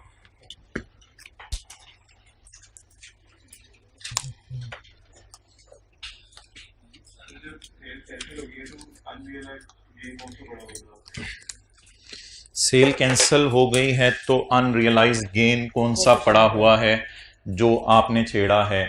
मोहतरम, आपने क्लास ली थी सैटरडे को, दूसरी वाली नहीं ली थी सैटरडे को, दूसरी वाली क्लास, और अभी तक यूट्यूब पे भी आपने अटेंड नहीं की। आज करेंगे तो उसमें इंशाल्लाह ना इस पे तकरीबन 25 से 30 मिनट डिस्कशन हुई थी इसी बात पे जो आपने पूछी है। ठीक है जी, माइक ऑफ कर दें। नहीं यार, प्यार से कह रहा हूं, इतना अच्छा बच्चा है, रोजाना आता है, कोई एक दिन छुट्टी कर लिया आपको पीछे ही पड़ गए उसके, हद होगी। अच्छा जी, तो ये मोहतरम एडजस्टमेंट हो गई, सेल और कॉस्ट ऑफ सेल कैंसिल हो गई। और मोहतरम आपको मैं जवाब दे रहा हूं, असल में ना ये क्लोजिंग स्टॉक में चीज पड़ी होती है, तो मैंने क्लास में डिटेल से समझाई थी। क्लोजिंग स्टॉक में पड़ी होती है तो वहां पे हमें एडजस्ट कर रहे होते हैं। तो cost of sale debit, stock credit. चलें जी, अल्हम्दुलिल्लाह यहां तक हमारी एडजस्टमेंट्स हो गई। अब एक एडजस्टमेंट रहेगी डिविडेंड वाली, उसको भी किसके एंगल से देखना है? P&L के एंगल से।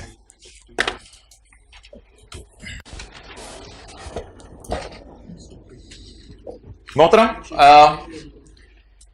ये जो डिविडेंड है ना, तसल्ली से आपने बात सुननी है मेरी। ये जो डिविडेंड है, थोड़ा सा दिमाग देना आपने, ये जो डिविडेंड है ये अजीब सी चीज है कि दोनों ऑर्गेनाइजेशंस P&L में रिकॉर्ड नहीं करी होती। जैसे सेल और परचेज है ना, वो तो दोनों P&L में रिकॉर्ड कर रही होती हैं। तो जो चीजें दोनों P&L में रिकॉर्ड करी होती हैं उसकी मैं जरा मिसालें देने लगा हूं, थोड़ी सी टेंशन चाहिए बात आपकी। एक ने सेल किया, दूसरे ने परचेज किया, ये दोनों चीजें P&L में आएंगी। एक ने इंटरेस्ट पे किया, ये भी P&L में आएगा।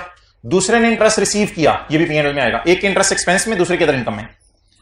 पेरेंट ने अपना ऊपर वाला पोर्शन किराए पे दे दिया सब्सिडरी को, तो पेरेंट की अदर इनकम में आएगा और सब्सिडरी के एक्सपेंसेस में आएगा। मैंने आपको 3 मिसालें दी हैं, ये तीनों चीजें पेरेंट और सब्सिडरी के P&L की सेपरेट फाइनेंशियल स्टेटमेंट्स में दोनों चीजें P&L में नजर आ रही होती हैं।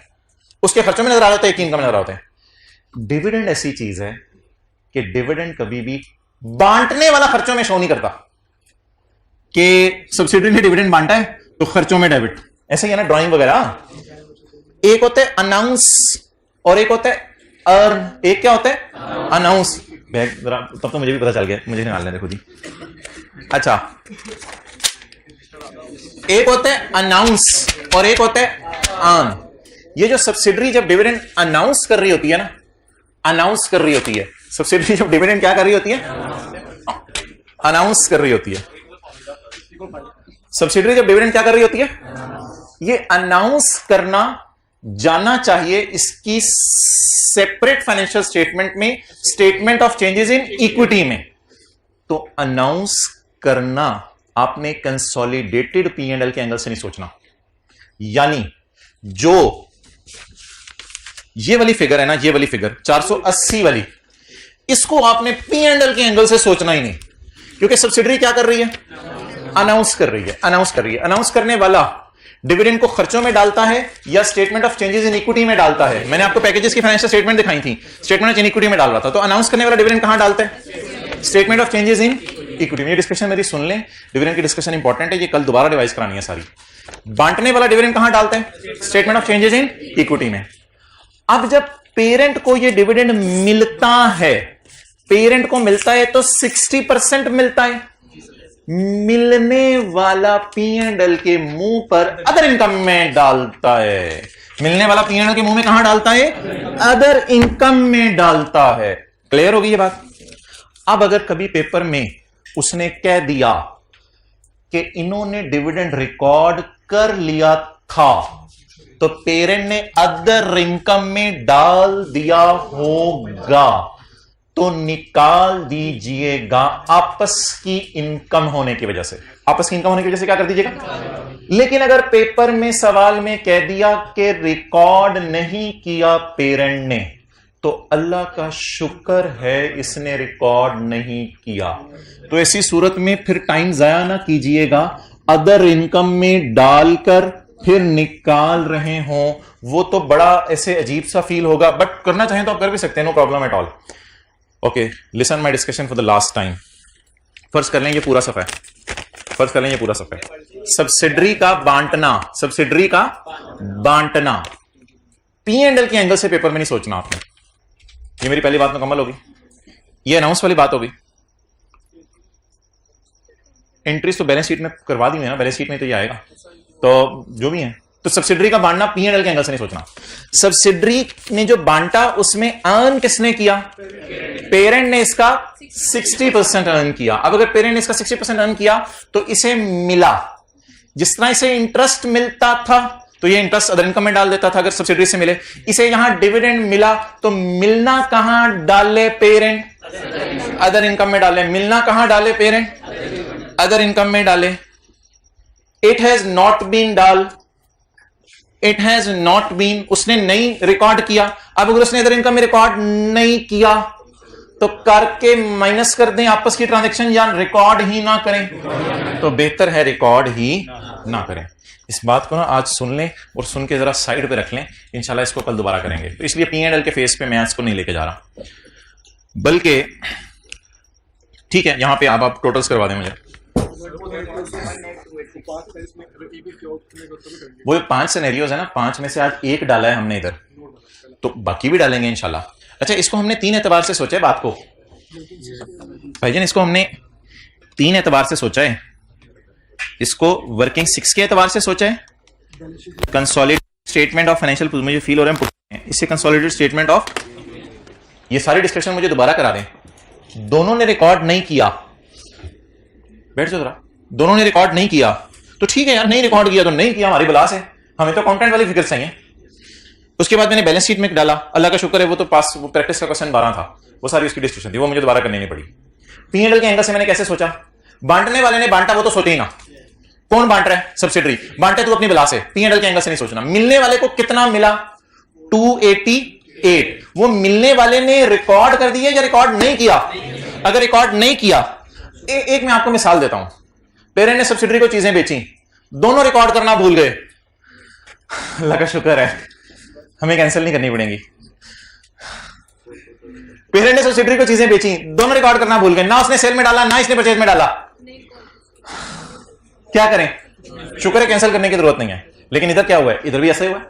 अदर इनकम में डालना था पेरेंट ने, लेकिन पेरेंट अदर इनकम में डालना तो भी निकालने भी मत, 288 माइनस करने की जरूरत नहीं है। टोटल्स करते हैं, टोटल्स सिंगल एंट्री प्रोसेस चले हम। 18286 11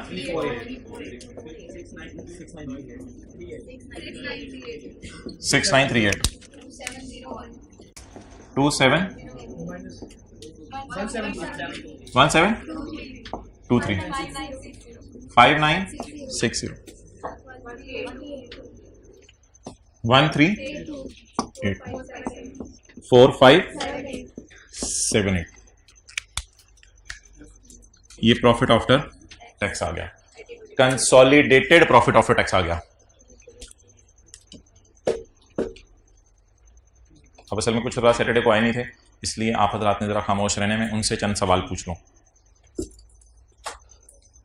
ये जो प्रॉफिट आफ्टर टैक्स है 4578, इसको अब यहां नहीं आपने सोचना कि वर्किंग 1 2 3 4 में किधर गया क्या हुआ, क्योंकि ये फर्दर ये टाइप चीजें हैं और ये सारी एज ऑन टाइप चीजें हैं, इसलिए इसको इस तरह नहीं सोचना आपने। प्रॉफिट आफ्टर टैक्स में अगर आप फील करें तो ये पेरेंट का डेटा है, ये पेरेंट का data, sale, cost of sale, खर्चे, इनकम्स, फील करें ये 1426 708, ये किसका डेटा है, मुझे बात आने लगी है, ये किसका डेटा है, पेरेंट का डेटा है, इसमें पेरेंट का प्रॉफिट भी पड़ा है, सेल, कॉस्ट ऑफ सेल, खर्चे, अदर इनकम, खर्चे, इसमें किसका पड़े? सब्सिडी का प्रॉफिट भी पड़े। और अल्लाह का शुक्र इसमें एडजस्टमेंट्स भी हो चुकी हैं, एडजस्टमेंट्स भी हो चुकी हैं। क्या ये प्रॉफिट सारा का सारा पेरेंट को दे दूं या पेरेंट का प्रॉफिट पेरेंट वाला है और पेरेंट का प्रॉफिट सब्सिडरी के प्रॉफिट्स का 60% है? ऐसा ही है। अब क्या मैं ये सारा प्रॉफिट पेरेंट को दे दूं और लिख दूं ये सारा पेरेंट एंजॉय करे? नहीं। तो इस प्रॉफिट को क्या करना पड़ेगा? तकसीम। इसलिए तकसीम करने के लिए इसे मैंने इधर दोबारा लिख लिया ताकि मैं इसे एट्रीब्यूट करवा दूं पेरेंट को। और एनसीआई के लिए अब हमने खोलनी है वर्किंग 5। एनसीआई के लिए क्या खोलनी है? वर्किंग 5। कैलकुलेटर पकड़ें, पकड़ लिया कैलकुलेटर, पकड़ लिया कैलकुलेटर, तैयार है? सब्सिडरी की सेल लिखें 7992, ये वाली, माइनस करें इसकी कॉस्ट ऑफ सेल 4896 माइनस करें 1272, और वही जो सवाल के मुंह पे नजर आ रही थी चीजें, minus 1292 plus 36 minus 576 is equal to का बटन दबा दें 1284। ये 1284 वैसे आपको निकालने की जरूरत नहीं थी, ये 1284 यहां पड़ा हुआ था। लेकिन मेरी एक बात सुनिएगा, ये 1284 किसका प्रॉफिट है? फॉर द ईयर या as on? For the year. Sale आपने पकड़ी है, कॉस्ट ऑफ सेल पकड़ी है, खर्चे पकड़े हैं, अदर इनकम पकड़ी है, खर्चे पकड़े हैं, सेल्स और खर्चों वगैरह को नेट किया और नेट करके आपने प्रॉफिट निकाला। ये जो आपने प्रॉफिट निकाला है, इज इट अनएडजस्टेड और adjusted? If this is unadjusted तो इस प्रॉफिट को मैं पकड़ूंगा 1284 को, और 1284 को पकड़ के मैं कहूंगा एसआरई की बजाय एस का प्रॉफिट कितना कितना कितना 12।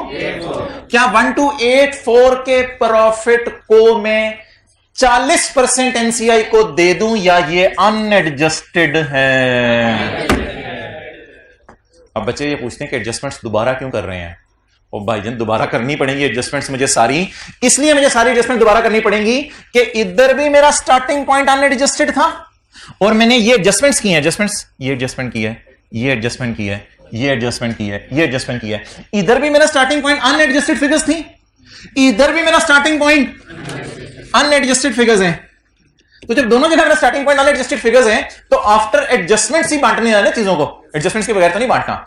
अब फड्डा सिर्फ ये है कौन कौन सी एडजस्टमेंट्स पेरेंट यानी सीआरई में जाती हैं और कौन कौन सी एसआरई में जाती हैं। जो सीआरई में जाती हैं उनको तो आपने एस के प्रॉफिट के एतबार से सोचना नहीं है, क्योंकि एस प्रॉफिट एसआरई की ही एक छोटी बेटी है, तो एस प्रॉफिट उसी टाइप कोई चीज है। तो अब एस के प्रॉफिट को वो चीजें हिट करेंगी जो एसआरई को हिट करेंगी। अब एक बात तसल्ली से सुन लें, तसल्ली से, एसआरई में और एस प्रॉफिट में सेम फिगर्स इत्तफाकन जाएंगी, सेम फिगर्स, 3 रुपए और 2 रुपए, इत्तफाकन सेम फिगर्स जाएंगी। वजह क्या है?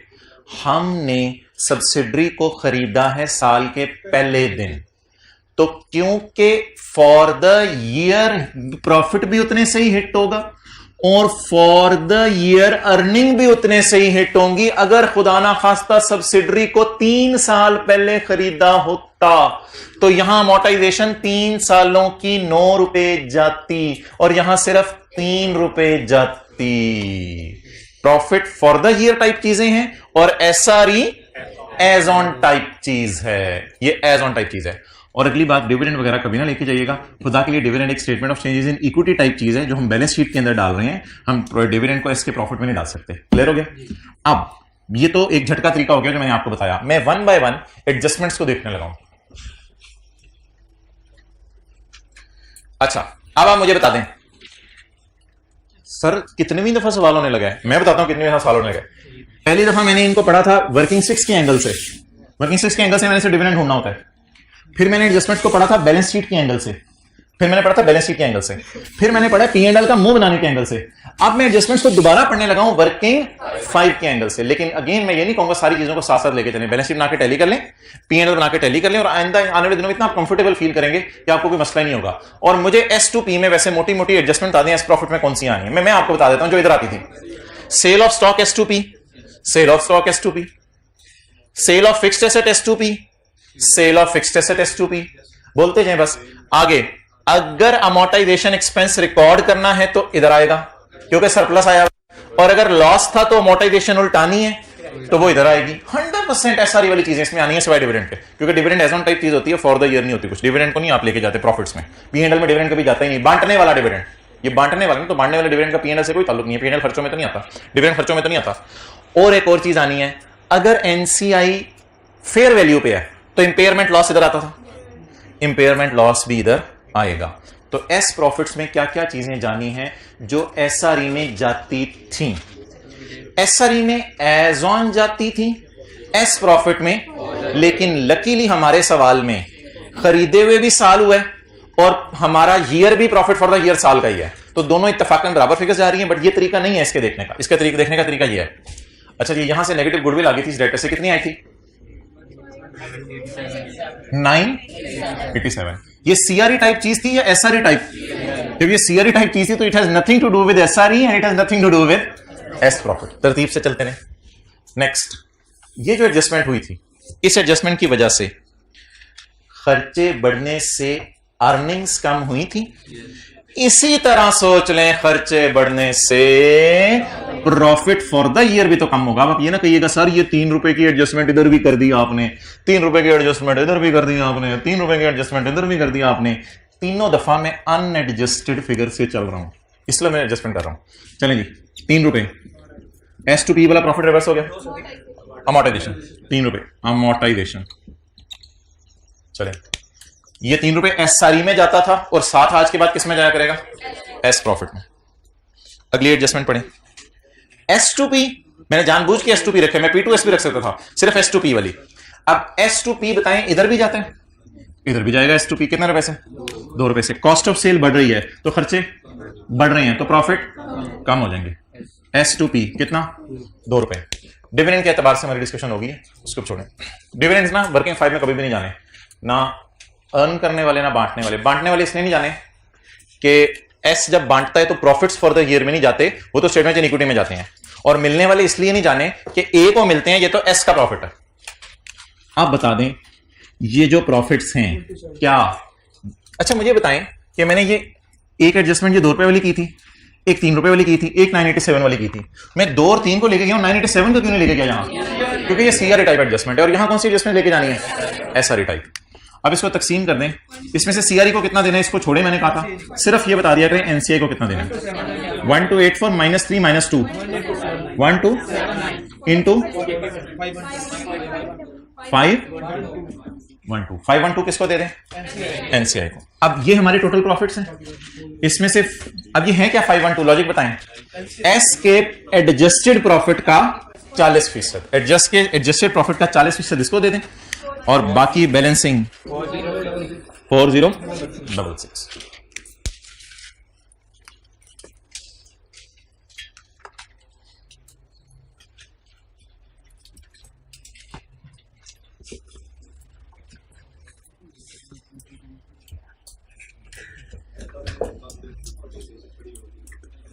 फॉर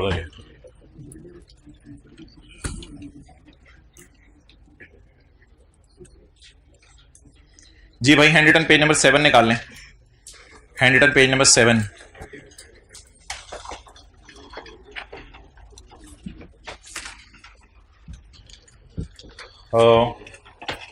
चीजें टिक कर लें जो जो हमने कर ली हैं। एडजस्टमेंट 3 टिक करें हैंड रिटन पेज नंबर 7 पे। Adjustment 3, sale of stock by S2P। Sale of stock by, sold की फिगर सेल और कॉस्ट ऑफ सेल में से माइनस कर दें और 2 रुपए की एंट्री कर दें cost of sale debit stock credit. लेकिन इधर फिगर्स चेंज है हैंड रिटन पेज पे। 30 रुपए सेल और कॉस्ट ऑफ सेल में से माइनस हो गए और कॉस्ट ऑफ सेल डेबिट, ये बड़ी इंपॉर्टेंट लाइन है, हिट वर्किंग 5। खर्चे बढ़ाने से प्रॉफिट, और याद कैसे रहेगा हिट वर्किंग 5 एसआरई में डालते थे, लेकिन आज किस में डाल रहे हैं, एस प्रॉफिट में डाल रहे हैं, तो एसआरई की बजाय एस प्रॉफिट में डाल दिया, हिट वर्किंग 5। तो ये जो अभी है ना हैंड रिटन पेज नंबर 7, ये तो देखें क्या कर रहे हैं। हैंड रिटन पेज नंबर 7 आपको गाइडेंस देगा इस पोर्शन की और साथ साथ इस पोर्शन की भी। हैंड रिटन पेज नंबर 5 दोनों चीजों की साथ साथ साइमल्टेनियस गाइडेंस देगा। ये हो गया cell of stock by S2P। लेकिन अगर cell of stock bye P2S होता तो ऐसी सूरत में हम 60 रुपए को दोनों जगह माइनस करते, कॉस्ट ऑफ सेल को जरूर डेबिट करते, और 60 और 2 इसी तरह आता। लेकिन क्योंकि ये पेरेंट के प्रॉफिट सीआरए टाइप चीज है, तो इसको फिर S2P वाली चीज को यहां ना लाते, क्योंकि अब ये P2S वाली है। अगर P2S वाली चीज होती तो फिर कंसोलिडेटेड P&L के मुंह पर 50 दोनों जगह माइनस होता और 5 ऐड होता 5 यहां पे ऐड करना है, आपस का प्रॉफिट उल्टाना है। लेकिन आपस का प्रॉफिट उल्टाने के बाद ये नहीं सोचना पेरेंट ने उल्टाना है, पेरेंट की सारी चीजें यहां बैलेंसिंग आएंगी वर्किंग 5 में। तो पेरेंट का प्रॉफिट उलट रहा है, उलट कहां जाएगा पेरेंट का प्रॉफिट, सीआरए में। तो सीआरए टाइप चीजें कभी भी एस प्रॉफिट में नहीं जाने। अच्छा, recording of revaluation surplus on S assets, asset debit surplus in working 1 credit और डेप्रिसिएशन डेबिट एसेट। सिर्फ इस 3 को सर्कल लगा लें, सिर्फ इस 3 को पोस्ट करना है आपने। बाकी आपने consolidated statement of comprehensive income बनाते हुए कुछ पोस्ट नहीं करना। डेप्रिसिएशन डेबिट, लकीली ये 3 रुपीज तक वही आ गया, ये करना है। अब सोचें किसके एसेट्स डिप्रिशिएट हो रहे हैं, एस के। तो डेप्रिसिएशन रिकॉर्ड करने से एस के प्रॉफिट्स में फर्क पड़ा है, इसलिए बड़ा बड़ा करके यहां लिखा हुआ है hit working 5 with the figure of 3। खर्चे बढ़ने से प्रॉफिट कम हो गए। तो ये हमने 2 एडजस्टमेंट्स की हैं। ये 2 एडजस्टमेंट्स हमने देख ली हैं कैसे हिट करती हैं P&L के मुंह को, यानी कंसोलिडेटेड P&L के मुंह को, और वर्किंग नंबर 5 को। कुछ दिन गुजरेंगे, शायद कल का दिन, तो मैं पिछले सफे पे लाकर आपको एस प्रॉफिट यानी वर्किंग 5 का फॉर्मेट दिखा दूंगा, जो लगे हाथों आज ही देख लेते हैं। एस के प्रॉफिट में क्या क्या उलटने, वर्किंग 5 का फॉर्मेट है एग्जाम लेवल का। एस के प्रॉफिट में क्या क्या उलटने, S2P वाला प्रॉफिट रिवर्स होने और recording of depreciation on surplus. अभी आप रहने दें, आगे चलें। ये 2 एडजस्टमेंट्स हमने पोस्ट किए हैं, S2P वाला प्रॉफिट, और तो आखिरी और हतमी बात, P&L का मुंह बनाते हुए सिंगल एंट्रीज से लेके चलना है, और एस प्रॉफिट में सारी चीजें SRE टाइप आनी है, लेकिन फॉर द ईयर या as on, for the year. Homework वाले सवाल में देख लें, डिविडेंड तो नहीं है जी, बिल्कुल। पोस्ट वाली भी हमने पढ़नी है, डिविडेंड तो नहीं है होमवर्क वाले सवाल में। नहीं, क्वेश्चन 28 नहीं करना, क्वेश्चन 29 करना है आपने।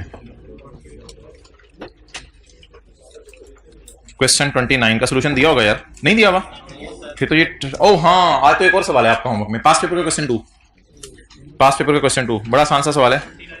नहीं, पास्ट पेपर का क्वेश्चन 2 किधर है, वो नंबर 95।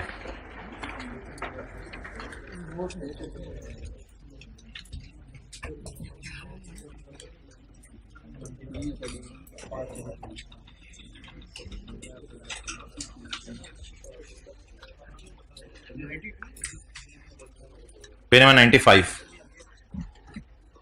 ये ना 25 मिनट लगाइएगा, ज्यादा टाइम ना लगाइएगा, 25 मिनट। देखें इधर, उसी तरह sale, cost of sale, selling, admin, finance, tax को उठा के वर्किंग 6 में ले जाइएगा। रिटेन अर्निंग कौन सी गिवन है, टीपी, करंट एसेट, इन्वेस्टमेंट्स और करंट लायबिलिटीज। और एक एडजस्टमेंट फेयर वैल्यू वाली है, ये पी ने एस को स्टॉक बेचा है, ये एस ने पी को स्टॉक बेचा है, आपस के डेटर क्रेडिटर हैं कोई नहीं, एनसीआई प्रोपोर्शनेट बेस पे है, गुडविल इंपेयर हो रही है 10% से। ये जरा बता दें, गुडविल इंपेयर हो रही है 10% से, P&L के मुंह पे कहां डालेंगे गुडविल की इंपेयरमेंट? चलें, ट्राई करें। नहीं नहीं, माइनस तो नहीं करेंगे ना, खर्चा है ये, तो खर्चा खर्चों में ऐड कर दीजिएगा, प्लस इंपेयरमेंट लॉस, बस यहां पे ऐड कर दीजिएगा, बाकी इंशाल्लाह आपका सही आएगा। तो इसका सोल्यूशन दिया नहीं, इधर नहीं, वो मैं बता दूंगा कल, इसलिए इसको मैं दे रहा हूं। बस इसका एक इंपैक्ट होना है इंपेयरमेंट लॉस का, वर्किंग 5 में नहीं जाएगा, वजह कल बता दूंगा, सिर्फ इधर खर्चों में जाना है। एक क्वेश्चन है बस होमवर्क में, क्लास के बाद पूछना। अच्छा, वो ABCDE फॉर एथिक्स, नहीं, मैं सवाल नहीं करा रहा आपको कोई, मैंने सवाल पिछली क्लास में करवा दिया भाईजान, मैंने सवाल आपको पिछली क्लास में करवा दिया है। अब मैंने आपको इसका पेपर में लिखने का तरीका बताना है, तो आंसर 4 लिखें। वो बैंक में नहीं गए थे लोन लेने के लिए, तो जब वो अपने बेटे के लिए लोन मांगने लग गया था, इसका सोल्यूशन लिखने का तरीका लिखें।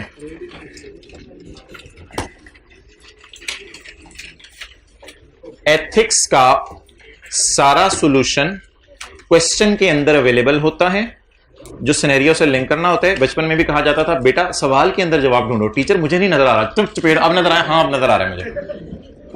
तो लिखना शुरू करें जी, answer 4, CEO is in breach, past paper question 4 है, CEO is in breach of following fundamental principles, CEO is in breach of following fundamental principles of ICAP code of ethics।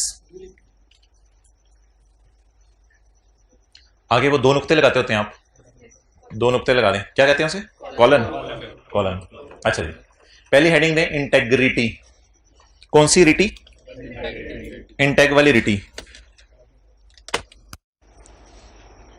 आगे ठहर जनाब, मैं घर तो नहीं याद करके आया। इंटेग्रिटी की ये 1.5 लाइन कॉपी पेस्ट करें, ये तो नहीं, ये बूटी बना के नहीं, ये आपको याद करनी है, ये आपको याद करनी है। An accountant is required to be straightforward, ये लिखें, an accountant is required to be straightforward, ये आपको थोड़ा सा ना याद करना पड़ेगा अकेले में बैठ के। An accountant is required to be straightforward and honest, भाई आप भी कोशिश करें, देखिए बॉल पॉइंट अप्रिशिएट करेगी। An accountant is required to be straightforward and honest in all professional and business relations. Time हुआ तो ये लाइन भी लिखाइएगा, वरना ये लाइन की भी जरूरत नहीं है, it is not just honesty. अच्छा, अब आपने एक ना चीज लिखनी है ही, मैं अभी पहले आपको लिखवा दूं, अब मैंने कहा सवाल से ही सोल्यूशन होगा, अभी लिखे ना, the CEO is not honest because, ये कौन सा सवाल है, 4 है, ये वो लोन वाला तो नहीं था, ये तो वो था जिसमें रिश्वत दी जा रही थी, और एडवर्टाइजमेंट जो आपका बिल था वो कम था, और आप रिश्वत देके सेल कॉन्ट्रैक्ट पकड़ना चाह रहे थे। तो CEO, अब लिखें CEO is not honest, CEO is not honest because, आप जरा ढूंढें, because he is advising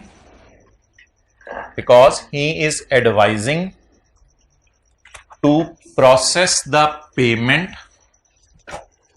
he is advising, CEO is not honest because he is advising to process the payment, अब इधर आए, to process the payment at a value, एक minute, at a value अपनी तरफ से लिखें, he is requesting to proper the payment at a value, अब इधर से लिख लें, that far exceed the value of service, that far exceed the value of service।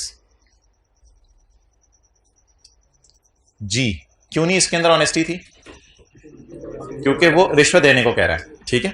इसमें आप ये लफ्ज भी लिख सकते हैं, the extra payment will be reused to obtain a sale contract, ठीक है जी। अच्छा, लेकिन फिलहाल इतनी सी बात काफी है इंटेग्रिटी में। आगे लिखें ऑब्जेक्टिविटी, ये पहली लाइन आपको याद करनी पड़ेगी, वाली नीचे वाला भी याद करना पड़ेगा। Objectivity requires not to compromise, objectivity requires not to compromise professional or business judgment because of bias, आगे ना डैश डैश डाल दें, ये 2-3 लाइनें, ये 2-3 वर्ड खुद ही लिख लीजिएगा घर में जाके, आगे डैश डाल दें, फुल स्टॉप। अच्छा मुझे ना वजह बताएं, ये क्यों नहीं न्यूट्रल? कोई बंदा वजह बता दे, इधर से कोई लफ्ज ढूंढ के क्यों नहीं neutral? Excellent, because he want to obtain a sale, ये वजह है उसके न्यूट्रल ना रहने की। वरना और क्या वजह हो सकती है? कभी न्यूट्रल ना रहने की ये वजह होगी स्टॉक एक्सचेंज में लिस्टिंग मिल जाए, कभी न्यूट्रल ना रहने की वजह ये होगी कि हमें बैंक लोन दे दे। तो इधर न्यूट्रल ना रहने की वजह क्या आपको नजर आ रही है? ये वाली बात आप लिखें। इन दिस केस सीईओ, अभी मैं सवाल से कुछ नहीं बोल रहा, अपनी तरफ से बोल रहा हूं। In this case CEO is not neutral. अब कहानी तो पहले आपने लिख दी है, आगे लिखें बिकॉज द एक्सेस पेमेंट, कर लें, लिख लें, because the excess payment would be की जगह इज मेड ज्यादा अच्छा मुझे लग रहा है, इज मेड करते हैं। Because the excess payment is made to obtain a sales contract, इसलिए ये न्यूट्रल नहीं है।